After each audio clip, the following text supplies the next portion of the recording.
Hello दोस्तों, आज के इस वीडियो में हम आपको यदि कोई संख्या दी गई हो उन संख्याओं का एलसीएम किस प्रकार निकाला जाता है, इस 5 मिनट के वीडियो में आपको हम ये सिखाने की कोशिश करेंगे उन दी गई संख्याओं का एलसीएम हम लोग किस प्रकार निकालते हैं। जैसे कि हम लोग देख पा रहे होंगे एक्सेल की शीट पर, यहाँ पर हमारी दो कॉलम बने हुए हैं, दो क्वेश्चन है। पहला क्वेश्चन हमारा ये है, दूसरा क्वेश्चन हमारा ये है। इस पहले क्वेश्चन में संख्याएं कुछ दी गई हैं 88, 45, 65। इन तीनों संख्याओं का एलसीएम किस प्रकार हम लोग निकालेंगे। तो एलसीएम निकालने का ये नियम होता है कि वह छोटी से छोटी संख्या जो इन तीनों संख्याओं में आसानी से विभाजित हो जाए वह हमारी एलसीएम कहलाती है। एल का मतलब लोवेस्ट, सी का मतलब कॉमन, एम का मतलब मल्टीप्लाई। अब देखिए, एलसीएम निकालने के लिए सबसे पहले हम लोग छोटी संख्या से स्टार्ट करते हैं।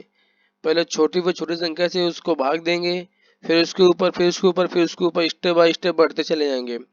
अब यहाँ पे हम इस वह संख्या पहले सबसे पहले वह संख्या ज्ञात करेंगे जिन संख्या से या तो एक में भाग चला जाए, या तो दो में चला जाए, या तो तीनों संख्याओं में उन संख्या का भाग चला जाए। मतलब कि यहाँ पे कोई हमको ऐसी संख्या लेनी है कि उस संख्या से यदि या तो 88 कट जाए, या तो 45 कट जाए, या तो 65 कट जाए, या फिर इन तीनों संख्याओं को कट जाए, या फिर कोई तीन संख्या में कोई एक संख्या कट जाए।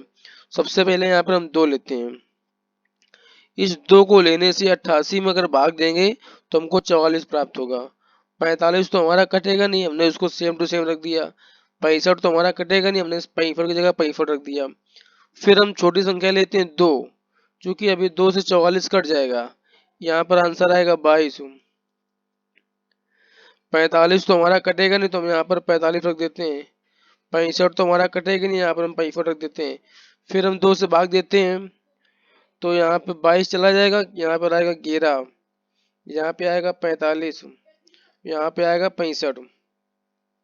अब दो तो हो गए, अब दो से कोई संख्या कटेगी नहीं। 3 से 11 नहीं कटेगा, 3 से 45 कट जाएगा, तो यहाँ पे लेते हैं 3। 3 से 11 कटेगा नहीं, हमने 11 की जगह 11 रख दिया। 45 कितने बार जाएगा, पहले 3 का 4 में भाग देंगे, तो 3 एकम 3, यहाँ पर एक बचा, एक इस पे लग गया, तो यहाँ पर हो गया 15। 15 3 पचे 15, या इसे कर सकते हैं 15 3 45। 65 तो हमारा कटेगा नहीं, तो 65 की जगह 65 रख दिया।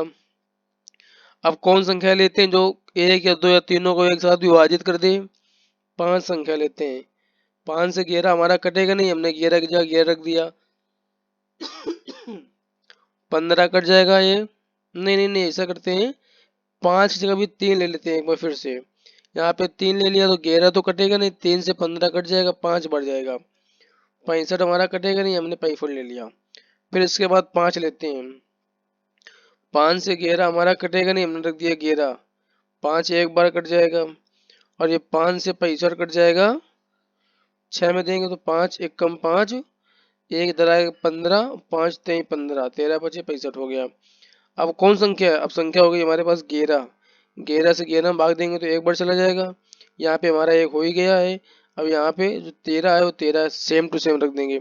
इसके बाद यहाँ पे लेते हैं 13। इस 13 से अगर एक में भाग देंगे तो यहाँ पर एक ही रहेगा, यहाँ पर भी एक रहेगा, और इस 13 फिर 13 में भाग देने पर यहाँ पर हमको एक प्राप्त होगा। अब इसके बाद यहाँ पे हमको कौन कौन सी संख्याएं प्राप्त हुई है, यहाँ पर हमको प्राप्त हुई है एक संख्या, वो है 2। फिर एक संख्या हमारे पास है, वो भी है 2। फिर एक संख्या है, वो भी हमारे पास है 2। फिर इसके बाद एक संख्या हमको प्राप्त हुई है 3। एक संख्या प्राप्त हुई है हमारे पास फिर 3। फिर इसके बाद प्राप्त हुई है 5। फिर इसके बाद प्राप्त हुई है 11। फिर इसके बाद प्राप्त हुई है 13। ये संख्या है जो हमने यहाँ पे संख्या लिखी हुई है, वो हमारी ये संख्या है। 3 बार देखिए 2 है, तो देखिए 1 2 3। फिर यहाँ पर 3 2 बार है, फिर देखिए 1 3 1 3। फिर यहाँ 5 है, फिर यहाँ 5, फिर यहाँ 11 है, फिर यहाँ 11, फिर यहाँ 13 है, तो यहाँ पे हो गया 13। अब इन सभी संख्याओं को आपस में गुणा करेंगे। गुणा करने के बाद जो आंसर होगा वो हमारा इन तीनों संख्याओं का एलसीएम होगा। इस 2 को इस 2 से गुणा करेंगे, फिर जो आएगा फिर उसको इससे गुणा करेंगे, फिर जो आएगा फिर उसका इससे गुणा करेंगे, फिर जो आएगा उसका इससे गुणा करेंगे। ऐसे करते करते लास्ट में हमको आंसर प्राप्त हो जाएगा। देखिए इस 2 को 2 से हमने गुणा किया तो यहाँ पे आ गया 4। इस 2 को 2 से गुणा किया, आ गया 4। अब यहाँ पे चलते हैं, इस 4 को इस 2 से गुणा करते हैं, यहाँ पर आ गया 4 दूनी 8 आ गया। इस 8 को इस 3 से गुणा करते हैं तो 8 त्रिक 24।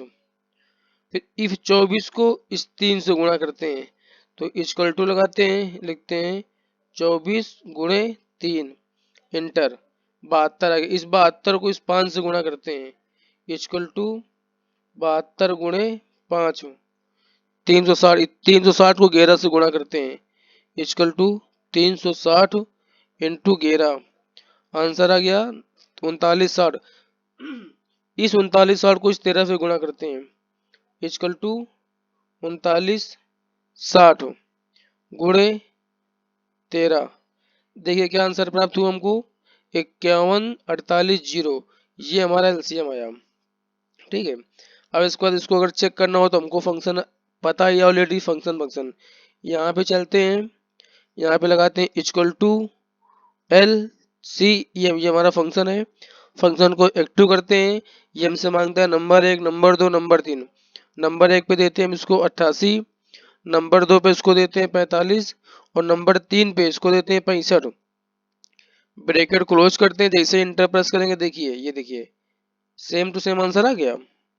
तो एलसीएम फंक्शन जो हमारा होता है वो सीधा आंसर निकालता है, ये देखिए। पर हमने आपको इस वीडियो में ये सिखाया है कि ये आंसर किस प्रकार आता है। जो हमारा एलसीएम फंक्शन आंसर की गणना करता है उसका फुल डिटेल कि वो गणना किस प्रकार करता है। तो इस प्रकार एलसीएम हमारा सभी संख्याओं को गणना करता है। तो हम आशा करते हैं कि हमारे इस बनाए गए वीडियो में आपको एलसीएम फंक्शन भली भांति समझ में आ गया होगा। अब ये दूसरी टेबल है, इसी को इसी प्रकार ही हल करते हैं। तो इस वीडियो को आप ज़्यादा से ज़्यादा देखेंगे तभी आपको समझ में आएगा कि एलसीएम फंक्शन किस प्रकार काम करता है।